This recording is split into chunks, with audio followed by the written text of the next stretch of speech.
गारगोटीत ग्रामपंचायत action मोडवर अतिक्रमणावर हातोडा। गारगोटी प्रकाश खतकर। शिवाजीनगर येथील अतिक्रमण हटाव मोहीम ग्रामपंचायत गारगोटी मार्फत हाती घेण्यात आली। सध्या जमीन अपुरी पडत असल्याने गल्लीबोळातील अतिक्रमणाचा विळखा दिसून येत आहे।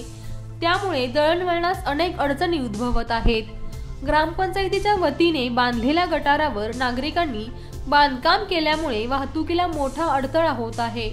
प्रसंगी नागरिकात वादावादीचे प्रकार घडत आहेत।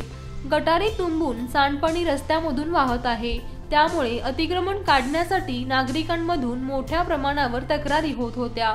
या तक्रारींची दखल घेऊन ग्रामपंचायतीने अतिक्रमण हटाव मोहीम शिवाजीनगरातील गल्ली नंबर 5 मधील अतिक्रमण काढण्यास सुरुवात केली आहे। यामुळे त्याला काय होते म्हणून अतिक्रमण केलेल्या नागरिकांची पुरती तारांबळ उडाली आहे। या प्रसंगी सरपंच प्रकाश वासकर, उपसरपंच प्रशांत भोई यांनी नागरिकांना अतिक्रमण स्वतःहून काढून घेण्याचे आवाहन केले आहे। या आवाहनाला देखील नागरिकांकडून प्रतिसाद मिळत आहे।